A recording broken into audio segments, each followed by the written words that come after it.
We're talking things that make you blush, but trust us, it's a must. From awkward to taboo, we're here to guide you through. It don't matter if you're a bit of a prude, it's a prude awakening.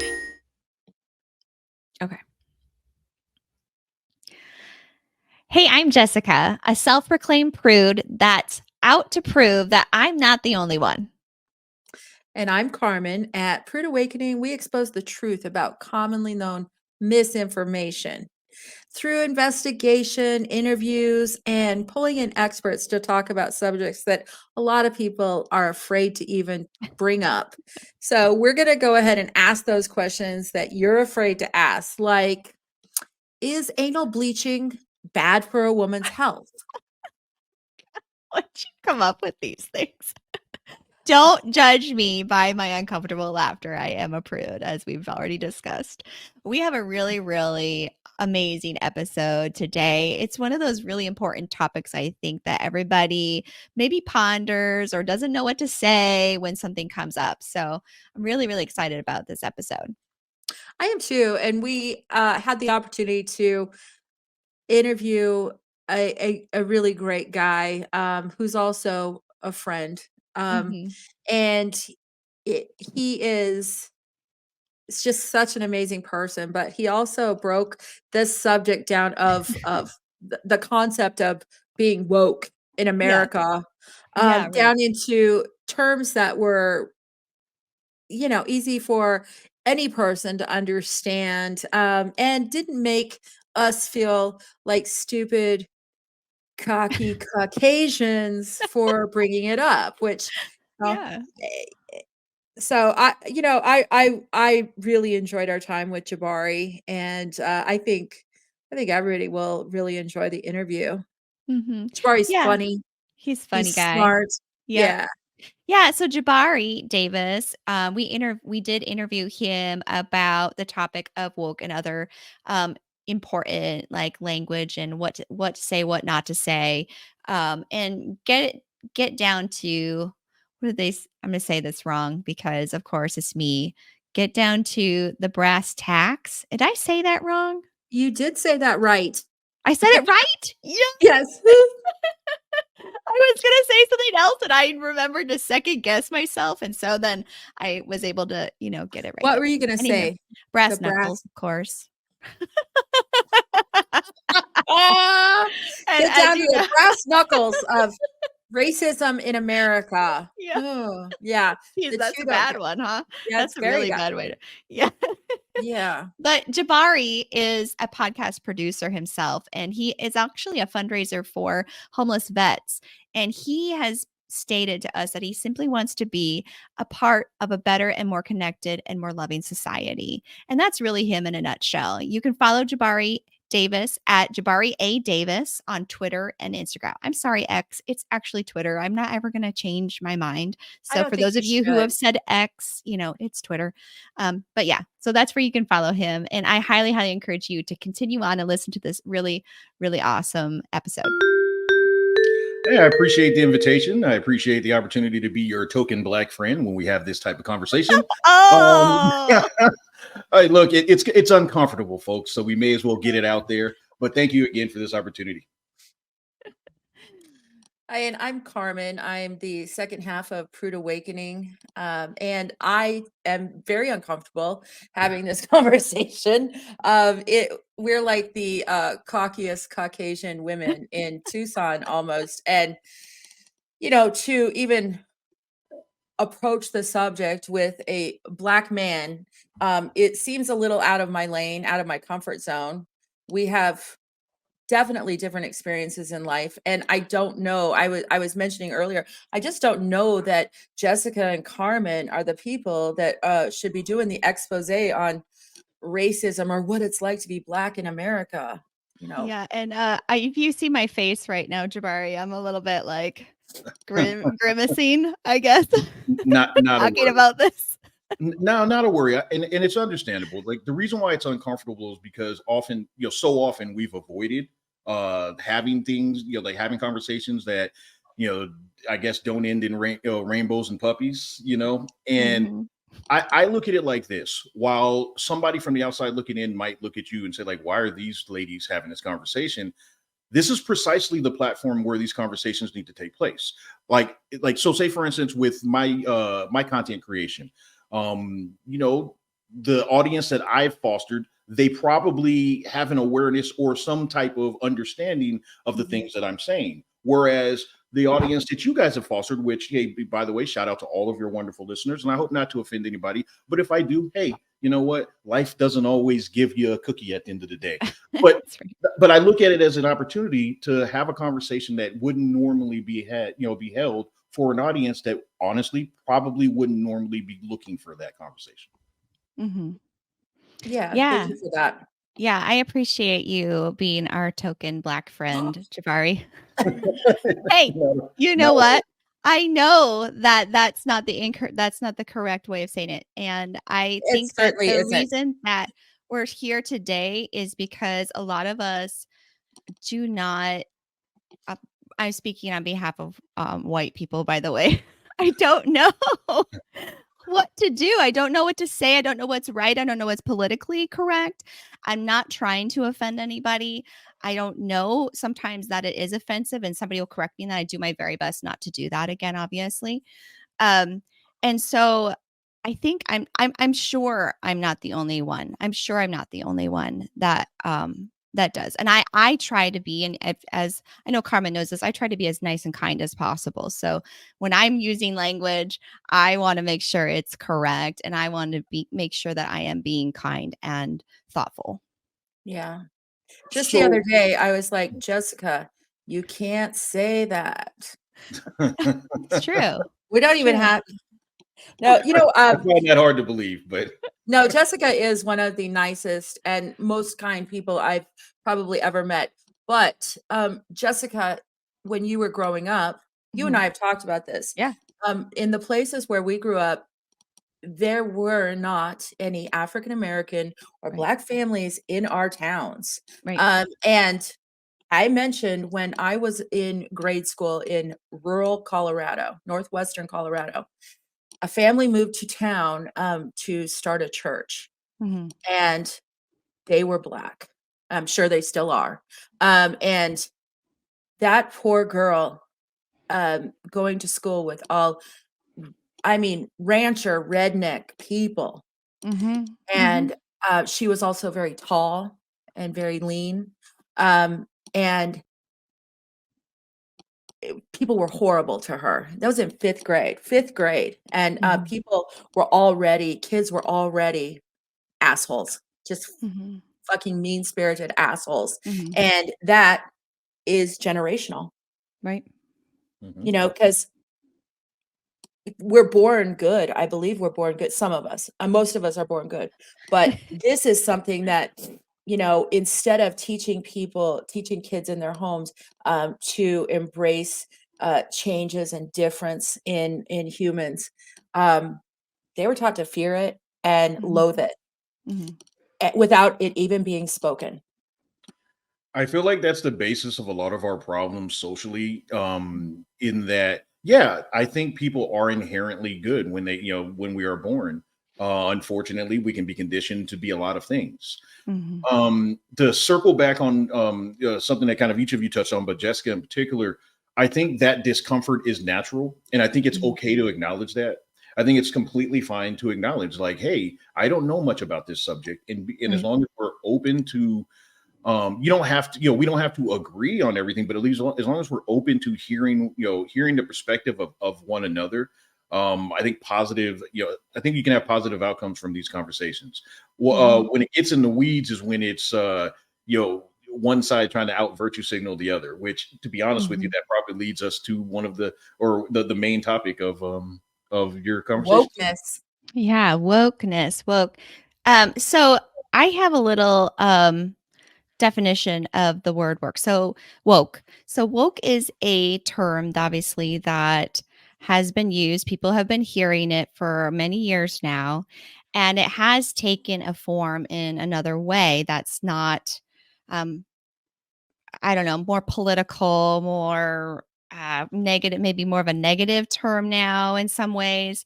But let me just go ahead and give you a little synopsis for our listeners on what woke is. Woke is originally referred to being aware of and alert to social injustices, especially in relation to racial inequity and discrimination.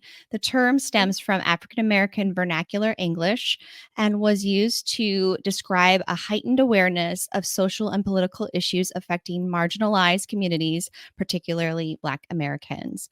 The term gained widespread popularity following a Black Lives Matter movement, where it was often used to emphasize the importance of staying woke or vigilant against systematic racism and inequality. It became a rallying cry for activists to encourage awareness and action against social injustice, urging people to stay informed and engaged. However, in recent years, the term woke has been co opted and politicized in different contexts. Critics, particularly on the political right, have used woke in a prerogative sense to describe what they see as overzealous and performative social justice activism. The context, being woke, can be associated with cancel culture, virtual signaling, virtual, I can't say anything, virtue signaling, an overly political correct agenda. So just wanted to kind of put that out there for people who maybe are not aware of the topic or not understanding what that word is. I mean, put bluntly, at least from my perspective, it was a term that was not just a positive, but was actually giving credit for things that were deemed positive. That's just been weaponized. Like Right. it's really just that simple. It's been weaponized, and I guess in the same way that back in the '80s when we would say, "Hey, something's bad," when it was actually good, like Yeah. folks have just weaponized it and reversed the meaning of it to the point where it's like, okay, now I personally get annoyed when I hear it because I'm like, yeah, nope, I don't want to hear it because I know what it usually the conversation that usually comes as as a result of it is not my cup of tea. So Yeah. usually the conversation that follows is, I am woke. I have a Black friend. Am I right? Well, no, I mean, I meant on the other side of it, but yeah, that side too. If we're Yeah. being real, so this is the thing, like, and I look, just like I don't truly expect the two of you to speak for all white people. I can't speak for all Black people. Sure. Ethnicity and experience is not a monolith. But I will say there's times where stereotypes are accurate. There's a reason why there are stereotypes. Much like I can't stand someone going like, "Oh man, that's woke. Oh man, all that woke stuff." I also can't stand someone that's like, "I am an advocate." Because look, here's the deal: you can be an advocate without announcing it, without getting Yeah. Right, NPR right. voice, without clutching your pearls at the mention of something uncomfortable or anything of that nature. Being Yeah. an advocate is simply just being kind, Yeah. being Right. open, being understanding. It I has would say, been, yeah. isn't it more about like your actions, right? Your actions speak louder than your words. And then that's obviously people have heard that before, but I think that's true here when people are genuinely kind, genuinely being an advocate, you don't have to say it out loud because you're doing those things. You don't have to like prove to everybody that you are like, hey, I am an advocate. You Yeah. know, it's like the world's best coffee. Everybody has the world's best coffee, but probably it's not the best when you have to say it out loud or you have to put a sign up that says the world's best cup of coffee, right? So kind of like that. Just really quickly, sorry. How you vote, how you react to where something takes place in your neighborhood, Mm-hmm.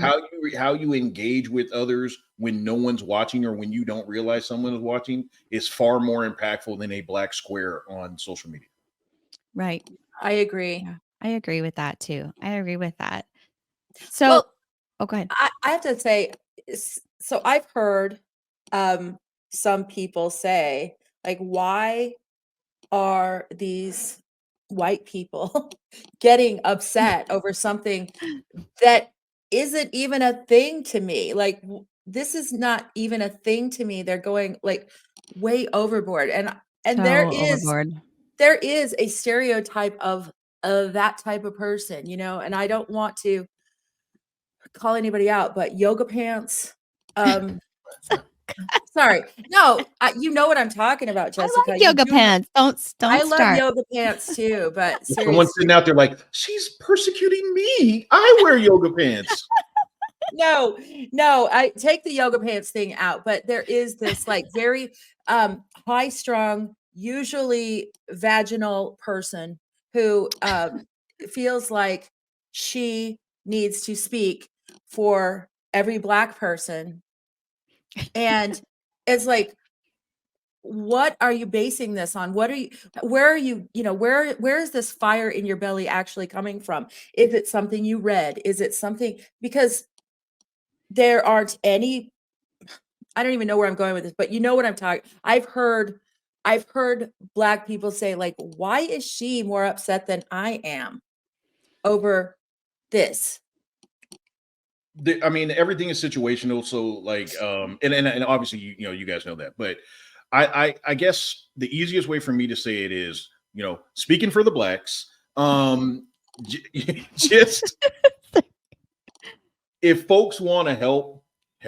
There's nothing Yes. at all wrong with that. If folks want to be involved, if they want to be engaged in community organizations or, a cause or whatever the case may be, there's absolutely nothing wrong with that. We all know as human beings the difference between, hey, I genuinely care about you as a human being, and hey, I know this is the right thing to say right now. I know this is the right thing to do, or there's somebody watching. I should probably, we all know kind of the difference between that. Yes, there can be a gray area, when it comes to some of these things, but most of the time, it's very clear what someone's intentions are.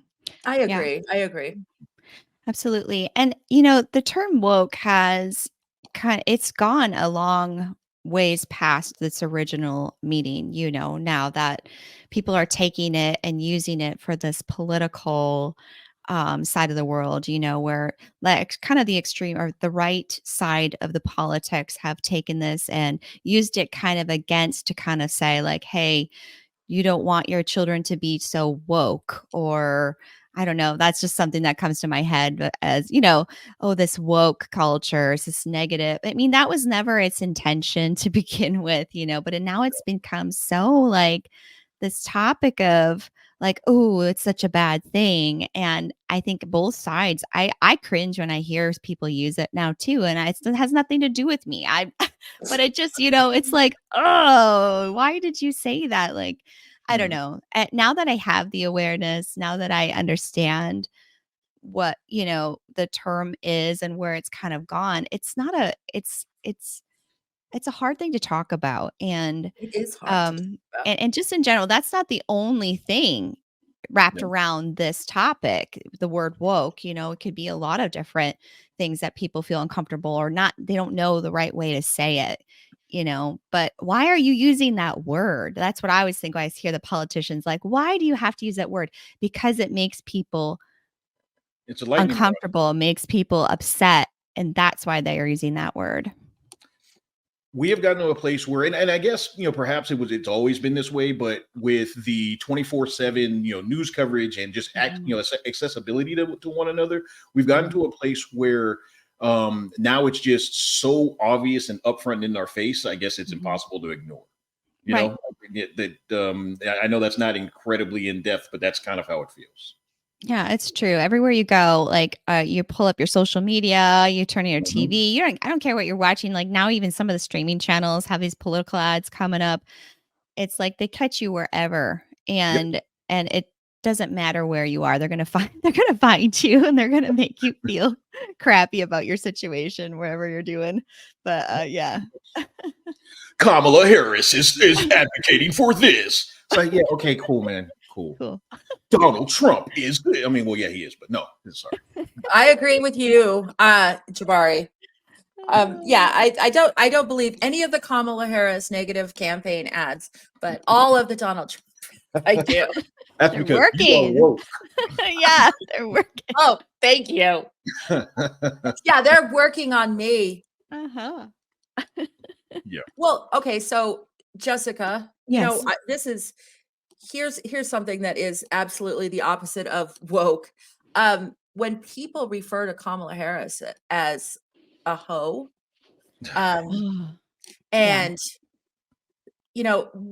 where is that ever acceptable to refer to any woman as a hoe, Yeah, but exactly. especially a brilliant vice president? Like, come on.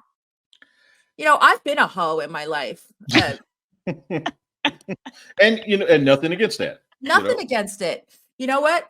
Whatever. I mean, it's honest. It's an honest job. We have talked about that before. I don't know when it took place, but I this is going to be an on the fence answer to that. We dropped the facade, like the facade. You know what I mean? We don't have whether it was 5 years ago, 10 years ago, or over the course of the last 10 years, folks just kind of aren't even wearing the mask anymore. Right. I don't know, and truth be told, I don't know if I liked it better when I just figured you were a jerk, not you, but speaking generally, Yeah. as opposed to knowing for a fact that you are. But here we are.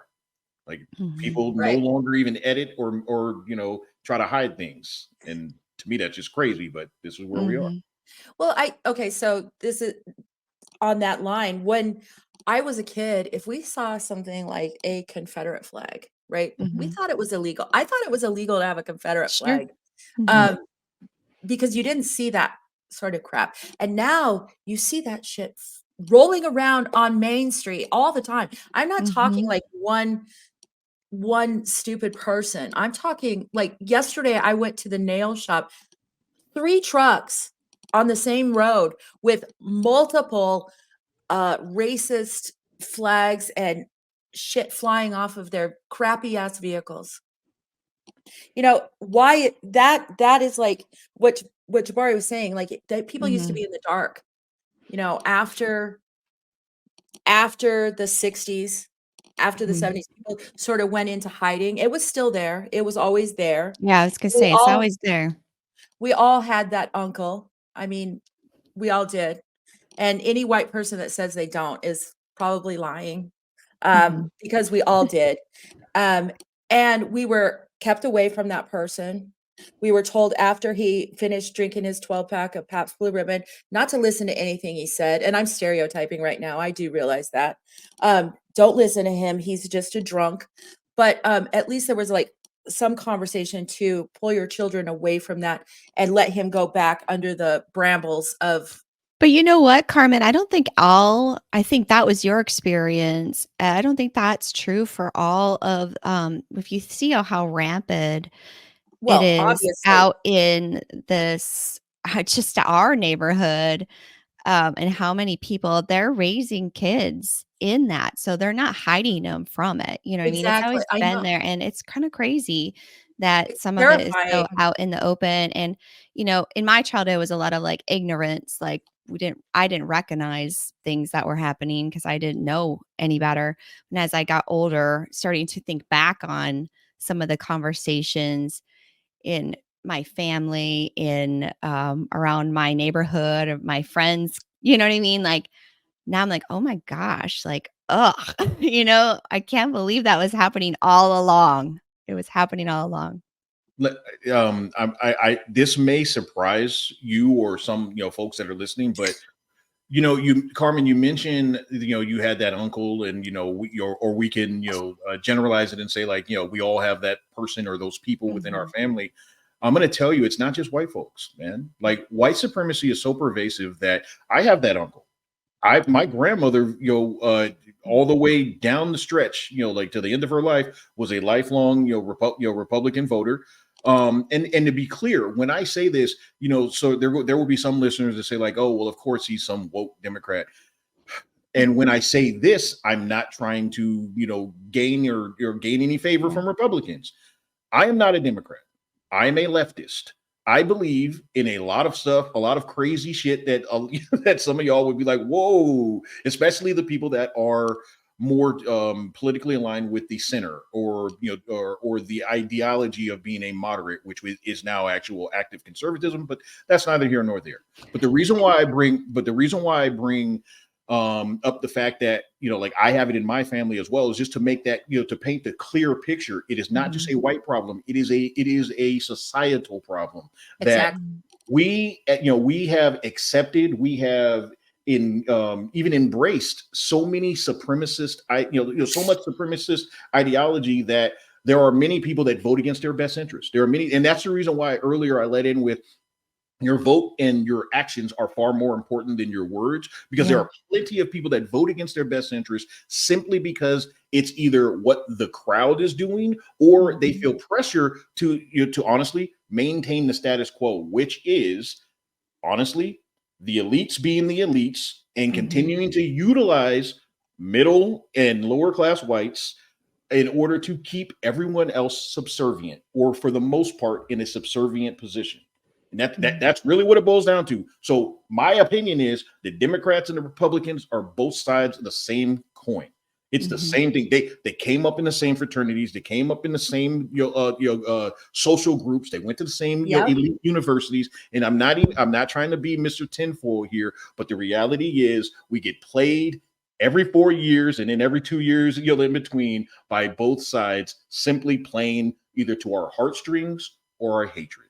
And neither one of them, give a damn about us. But that's neither here nor there. Sorry, I know that was a tangent. Forgive me. No, it's a good tangent. And I've said it before. This country, the vote doesn't matter because this country is run by rich white men who want to make sure they keep their money and keep everybody else down. Because if there was true equality, they might only have 1 billion instead of 10 billion. If there was true equality, there would be more opportunity for people who with education who could rise to those levels and have $1 billion. And that is something that strikes fear in the hearts of many, many rich white people. But Karmen, and sorry, Jessica, I just want to push back a little bit specifically because I think your vote does matter. But it's not just that it matters. The accountability that follows that vote is what's more important. We can't just we can't just go like, okay, am I voting R or D? Okay, cool. I'll check back in with you 3.5 years from now. We have to be able to hold these politicians accountable. We have to put it back in their face and say, look, you ran on this and you did all of this. And if they will not actively work to service their constituents, then get them the hell out. That's the only reason why I push back, not to be argumentative, but it doesn't matter in the grand scheme if we just automatically vote R or D or I or whatever the thing is, simply based on alignment with a political party. But it does matter if we are as a collective more socially aware, more socially alert, politically aware, more politically alert along the way. I agree. Wouldn't it be something if, like with any other job, if there was a probation period, if the president of the United States had those 2 years to fulfill all of their promises to the American people, and if they didn't, they were gone. So you were given 2 years. I was like, 90-day check-in. You did 90-day check-in. Yeah, like 90-day check-ins. I know it doesn't happen like that, but yes, I would be in favor of that. Like whether it's a year or 18 months or whatever the case may be. Like, hey man, how are you doing over there? Or absolutely, or Pam or whomever. And if it was 1 year, put them on a performance improvement plan. Put them on a a PIP. Yep. And just say like, listen, you promised us this, and this. You haven't met your obligation or your promises to the United States. And this is, you have 30 days to right the ship or eviction notice. Yeah, you're going to have to move out of that big dumb house. I feel like just to make sure, bring this up too, we're talking about voting, is that the other important part about voting in a couple of our other episodes, we talk about the local voting.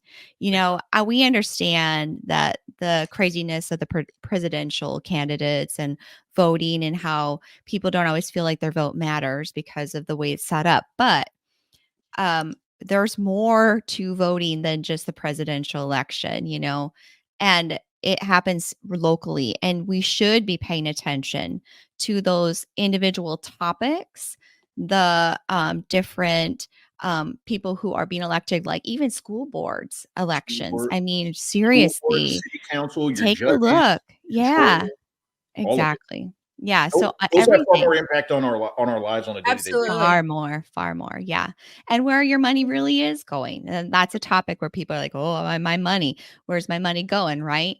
And this is where it's going. So pay attention to those topics and really read through when you get that big old book of, information, I'm I just talking got about. mine. I just Yeah. got my big old voting information book, and I was like, great. What A am I lot going of to do people, with oh, this? it's good reading material. Yeah. But I mean, it should be that we take it the time and review all these different things. And then when you do sit down and where it says a yes is this, a no is this, on the actual ballot, like read through it, actually take the time to read.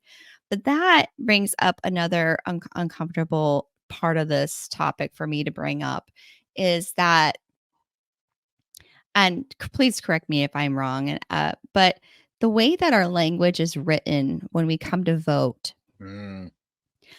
um, even I have to read it a few times to go, what am I voting for? Like, okay, a yes is what? Okay, let me make sure I Mhm. get this right. So I pick the right answer, like, but I'm not sure. Sometimes it's like, it's written in such a way that the English language, which is what I know that it's also in Spanish, and I'm sure that they must have other languages, but I don't know. Like, that's another thing I don't know about that I would have to research. Is there actual other languages our voting system's written in? But how does when you think of education systems, people in poverty, people who have not been given the same opportunities, how do they sit down and vote? And um, uh, I feel like that is a part of this topic, Jabari. I'm not sure if I'm trying to be kind and considerate, but it's a little uncomfortable. No, I mean, look here. I'll be blunt about it. That's done on purpose. Yes, That's it is. it's not a coincidence. Like like when things are like even down to the way that political candidates can pay for ads that straight up lie and will like they'll say like if you vote yes on Prop 389, your dog is going to be tortured. It's like that's not true. It's all done on purpose, in my estimation. I could be wrong. You know what? No, If there's some politician out there that wants to, come and debate me, hey, you know what? Find me on social media. But no, I genuinely believe that is done on purpose in order to keep people like either confused or Mhm. honestly, okay. I don't know about you, but as an individual that has grown up with ADHD, there are times where if someone hands me a piece of paper that has a ton of stuff on it, my eyes will gloss over, and I'm just like, oh, okay. That's why I think that's what I think the design of that is. It's like if you Yeah. got people that are just, hey, you know what, just put your mark, whatever. Just to vote according to party, no matter what. Mhm. Vote according to whatever that talking head said, no matter what. It's easier to control us and to keep us subservient. absolutely.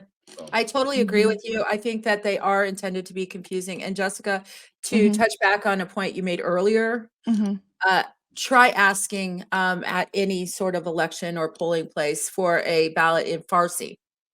You're not going Yeah. to get it. Try asking for so I think that people have to bring their own interpreters many times. And how many people uh, who speak another language or have speak English as a second language Mhm. have the money or the funds to bring an interpreter with them to the polling place. That should be something that is provided to all Mhm. American citizens. But you still have a vast majority of Americans who don't recognize people who speak Farsi or other languages as Mhm. American citizens, Well, even and if they are fully American. I'm talking about not even just languages, like people who did not get the right or the same opportunities as anyone else in our education Right, system. You know what I mean? Like, and not only that, because maybe they have to be working to help take care with their family, right? right. Maybe it's because they are being systematically pushed down. Yes, and And this and that's really what I'm getting at here is not just the languages, but like the same opportunities as I have received and my education compared to other folks who might be seen differently. For instance, like African Americans, I still feel like there's a systematic push to not provide the same education. And I could be speaking incorrectly. You're- Again, Jabari, please correct me. No, I agree with that 100%. But I just still think No, there's a system of like not being able to treat everybody well equally, I guess it's equality. But if you keep the masses ignorant, you can do whatever you want. That's if you right. keep, and not only that, if you always have the ability to say, hey, but hey, poor white folks, at least you're not that. Then you and that has been played and preyed upon forever. That that in itself is okay. Keep them fighting down below, and they won't look up. Yep. Mm-hmm.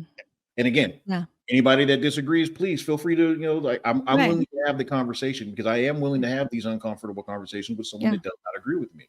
But that is, in my experience, that's what it feels like.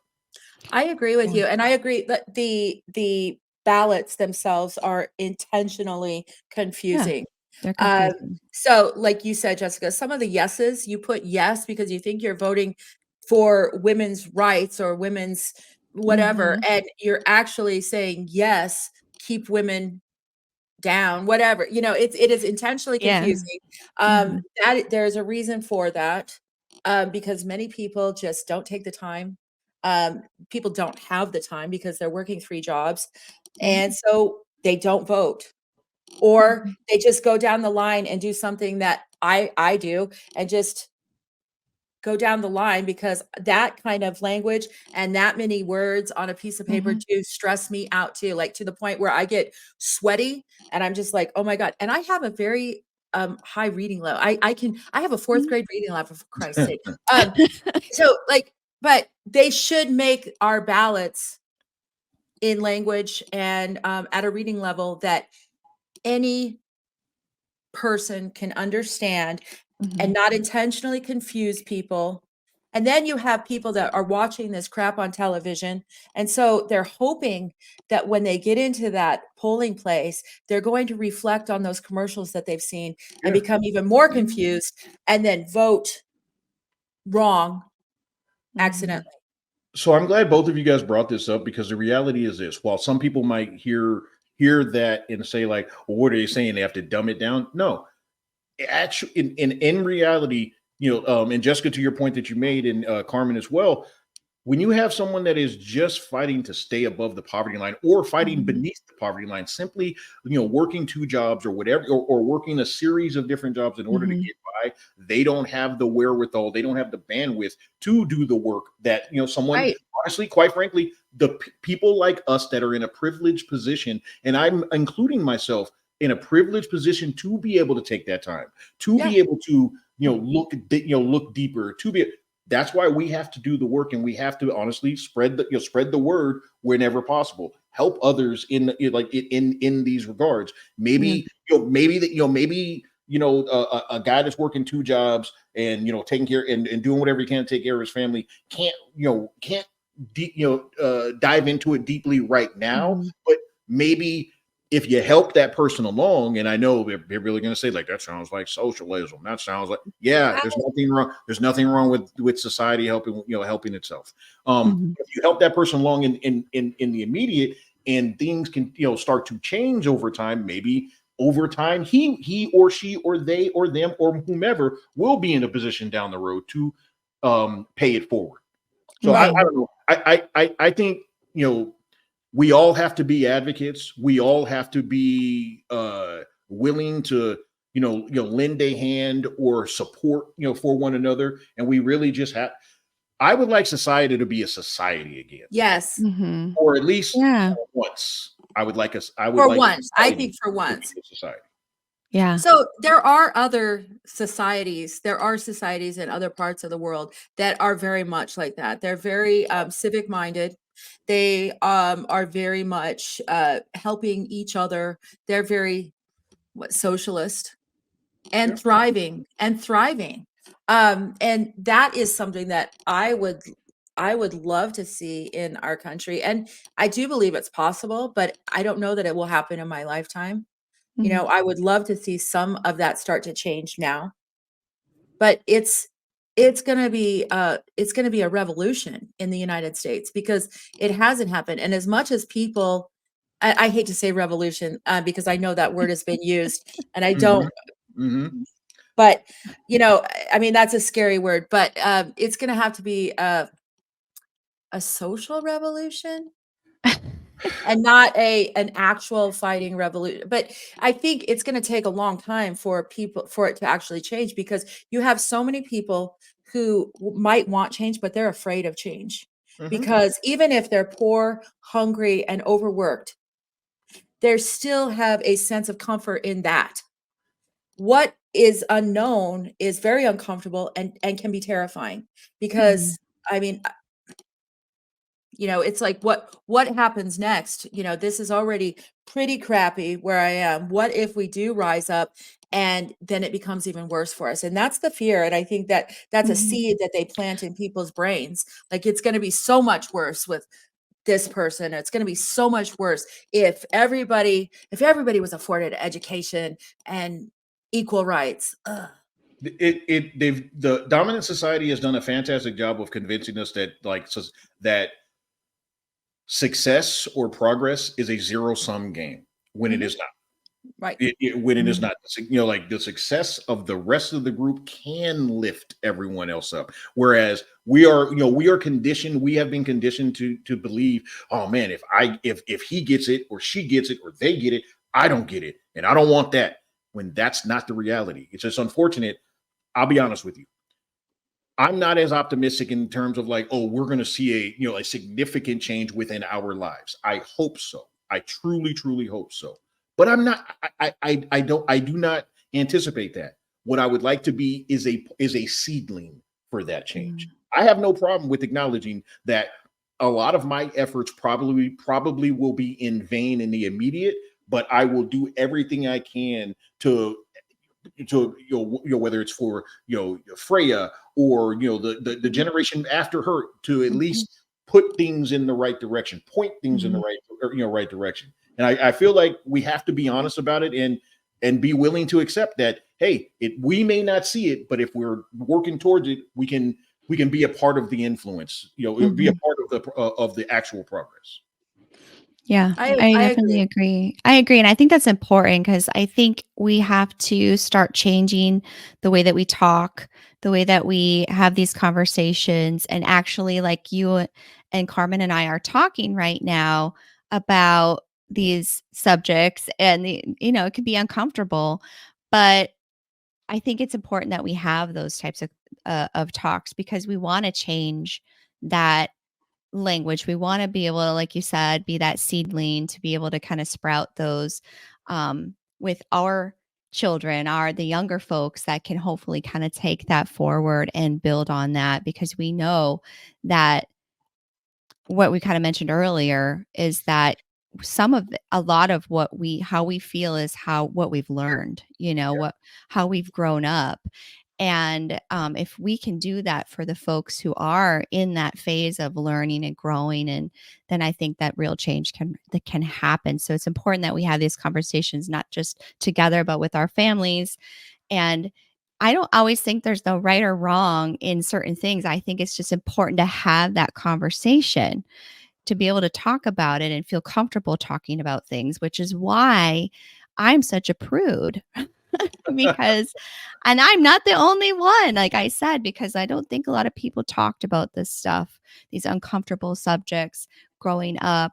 And I think people still aren't. And so it can still be like this touchy point of having to like bring it up and not know about how the reaction's going to be, so why even do it? And if we just stay ignorant and stay not knowing, then we're not going to change. We're not going to actually bring those things up with our children or with the younger folks either. So I think I put it on families, I put it on our generations to start having these conversations so that way people can be brought up and I don't know. I'm going off right now. I'm like, Yeah. this is why I'm here today. This is why I want to learn more. I want to understand more about what's going on. And we want to change that. We want to shift, and especially during a time of elections, it's really important to start talking about that stuff because it's who we are. It's our country. We want to change things for our children. But I think it's important to keep the conversations going. Like you said, Mhm. Jessica, if people are planting these seeds, I think these conversations can become the fertilizer Mhm. to it, and some of it is actual shit, but some of it will feed But it's feed still those. goes. Yeah. Yeah, we will Good for feed the those. plant. Absolutely. Some of it is good. Mhm. And it will feed those seedlings, and we will, eventually have a beautiful society. But I don't think it's going to happen in my lifetime. And, I would love to see that it would happen in my grandchildren's lifetime. My daughter is 33. I don't know that it's going to happen in her lifetime. Mhm. Mhm. I, I'm hopeful. I'm just, How I'll say I'm cautiously optimistic. Look at how old our country is. Yeah. And look at like everything that happens, we have to keep the conversations going because the Black Lives Matter movement, Mhm. everybody had a sign in their window. Not everybody. People had signs in their yards. People were wearing the t-shirts and what now? Like Jabari said, there's like a little black X on square on your social media, but who's actually talking about it? Who's actually Well, like still? This should be something that is first and foremost in everybody's conversation. This should not well, be something yeah. that it And I was I back think I then. think I think this was like kind of my next question, honestly, Carmen, was that why do not just I would say not just Black Americans, but why do anybody kind of feel like when cultures are starting to become like diluted or erased, right? Like with the Black Lives Matter. Okay, let me just first of all, woke is one of those topics. Um, Black Lives Matter, I think, is another one that kind of gets like people kind of frustrated or like when people say things because it might not be the same intention anymore when it first started. It may be diluted or maybe it's being canceled or maybe commodified Mhm. or Yes, that sort of thing. Anyways, I don't know enough about the subject. I just have that same feeling when I see that BLM or the X or people talking about it, it doesn't mean as much anymore as it did when it first but why? happened. Or That's my point. why? But why? But Why do why? people lose their passion for something that's so important? We live in a microwave society that people want instant gratification or instant answers or whatever the case may be. We also live in a society where people are virtue signaling. That is Yeah. like look, I'm going to Yeah. call a spade. It had Yeah. the funniness of that saying intended. People are in a lot of cases, they're going with the crowd. What and again, Mhm. whatever your crowd is, you go, Mhm. you're going with it. So it's okay. Not to be silly, but I'm going to bring it up like this. Remember, there's that it's used as a GIF oftentimes, but in Toy Story, Andy dropping the toy and just like walking away. That's what it feels like when we go through these situations where Mhm. someone is murdered or someone Yeah. is unjustly incarcerated or whatever the case may be, and we got a lot of people that are like, oh man, it's time to virtue signal. Oh, okay, great. Right? Yeah. And then they lose steam. They lose steam because Yes. they're only doing it because it's what they feel that It's they are true. obligated to do. And Yep. I'm not saying that everyone that loses steam is guilty of this, but by and large, I have seen that. Sometimes we lose steam because it's nonstop. And Mhm. you get mad about this and you get worked up about that one. And then you kind of can feel like it's like, well, shit, man, I just got to check out. I Right. personally am guilty of that because it Mhm. got to a point after 2020 and 2021 and Mhm. 2022 where I was just like, you know what? No, just Mhm. no. I'm gonna just live my life right now. Did Right. that did that do anything to help society? No, it did not. Did it do something to help my mental well-being for a short Mhm. period of time? It's debatable. But I reference it and I'm not simply trying to extend grace, but I will say I know what that is like because I have been through it. So Mhm. again, I've kind of circled around on this one. There are times where people are just doing it for the wrong reasons or not Mhm. really, feeling passionate about it. And there's times where people have just been beat down by society. And if you're one of those individuals, or by the constant or endless news cycle, and if you're one of those people, I empathize with you. But Right. I would say, please get back up. Yep. Please Yeah. get back up. Yes. Anyhow, Let's not have to have another tragic death on television for people to get back up. Like that. It still shocks me to this day and horrifies me that it took a man dying on national television for people to get fired up. Mhm. I'm talking about Mhm. people who look like me, to get Sure. fired up. That's been going on forever. It's it's still still going on. happening. It's It's still still happening. Yeah. And all of this work that people were trying to do to defund the police or provide more education for police officers. I don't know if there's a course that can be taken that teaches people to not kill Black men and women in their homes and on the streets, but all of that we're not even talking about that anymore. I was like, Well, what? I just think it's we kind of is being diluted because everybody thinks that by saying or putting something on their Facebook page or their Twitter page or whatever, X page, whatever, it's Twitter. Um, Twitter. but it, like they're somehow contributing. Sorry, I always say contribute. I don't know why I say it that way. That's just me. That's just me. All right. Uh, that they are actually giving something by putting that on there. But to me, it just doesn't do it's not the right move. Like you said, it's that virtue signaling. It's not just with this, the Me Too movement. That was another thing that happened. People Yeah. were saying, and then, it got diluted as well and it got used politically. And now it's like this negative thing.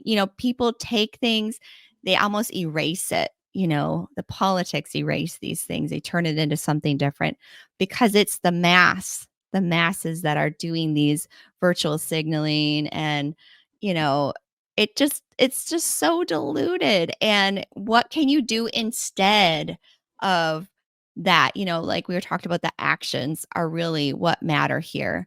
Getting up after you feel pushed down by it. It's not that, I mean, cool, I guess you support this, great. But what are you doing? What are you Yes. doing? Right. I think acknowledging that, that again, dominant society will bastardize any cause, Mhm. and in seeing what you can do within within within your power. You know what I mean? Mhm. If it's simply being a good person, if it's being a coach, a youth coach in the neighborhood, and Yeah. showing folks that you can, that you bring people together, centered around something that's not negative. You know what I mean? Or hopefully not negative. If it's being active and getting involved in your local political, political movements, however you can, as a society, if you can be a positive light, that I think that all helps, no Yeah. matter whatever your lane is. Right. Right. Jessica, I have a pretty serious question to ask you. Oh no. What did you do with the "I dare you to grab my pussy" hat I made you? You're Are not wearing that. you just trying to get me to turn Well, like you brought up apple red or yeah, apple red. You're the one that brought up the women's movement, and I Well, I was crocheted giving that. an example that this is not the only time, like when we're talking about Black Lives Matter, but it has happened repeatedly here when there's like this movement that things come up and then we're like, oh, we need to create this sparkling Facebook picture and put, Mhm. make sure that we flag everything and I'm people with know where we France. stand. I'm with such and such. Okay. I'm Yes, with whoever. Yeah. I'm And with stupid. but so it's like this. It's like this. Okay, let's say there's this really horrible fire or a hurricane, for instance, Yeah. right? And now we're putting things on there were like, oh, I stand with such and such town, or I am with the victims, or I'm with well, anyways, but have you given and donated your money or your time? Right. That's the thing that really matters. Like, oh, I'm so glad you stand with us, but Yeah. what exactly does that mean? Like, I support you. Oh, good. But what could really help here is if you went and actually spend a week helping clean up Yep. the wreckage, or we help donate diapers, or you help do Blankets. whatever it is, and it doesn't matter if anybody knows about it.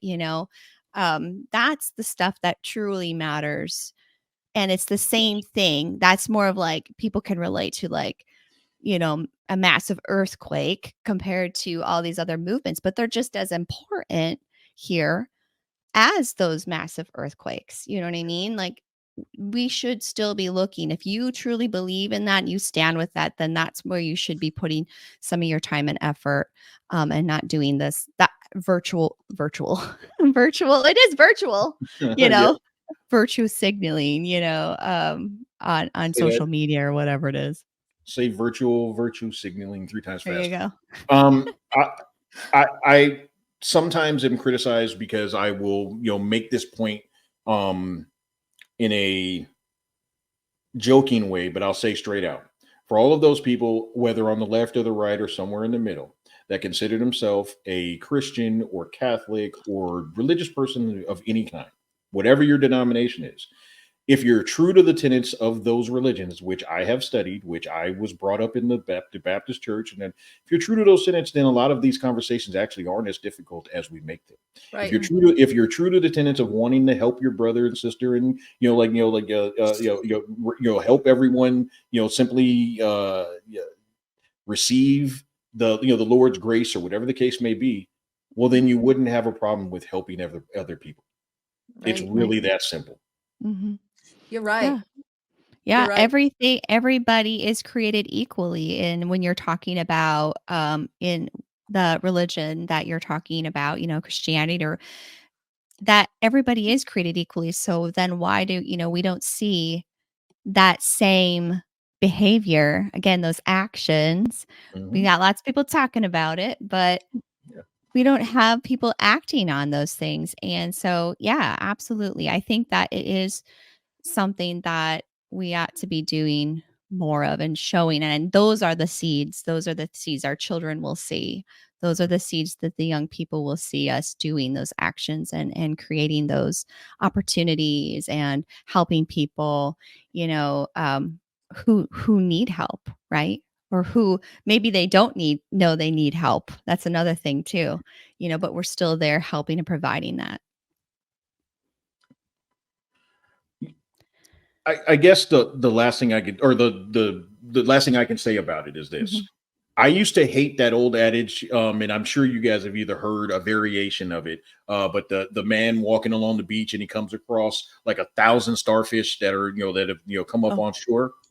I used to hate that thing. I used to hate that saying. It's like, Yeah, well, yeah. but the older I get, I guess the cheesier and the cornier I get.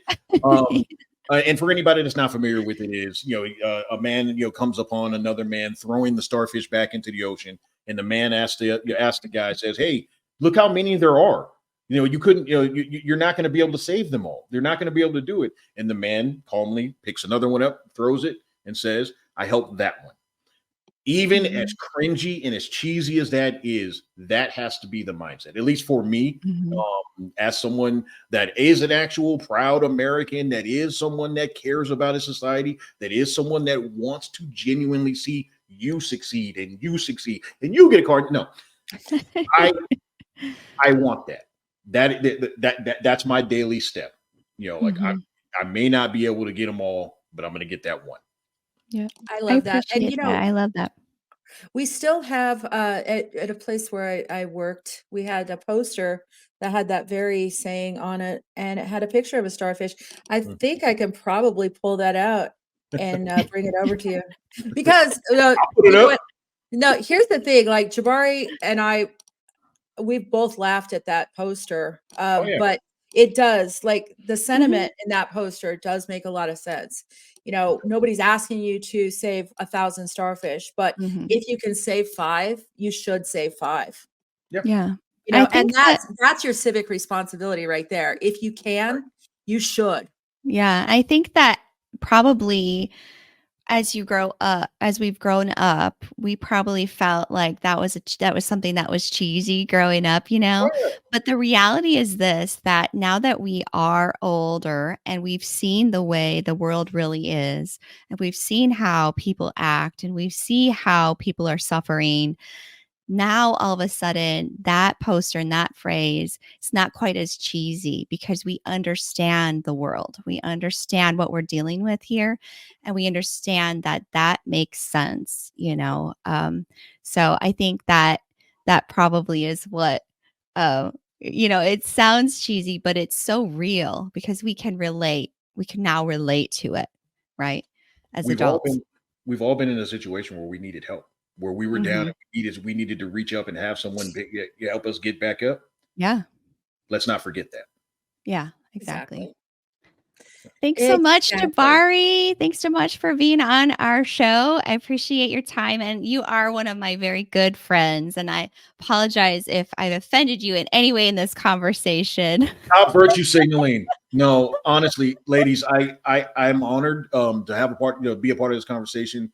It's not easy, and there's going to be Not. people that listen to this and say like, "Oh, you know what? F that guy. Get back to the whatever."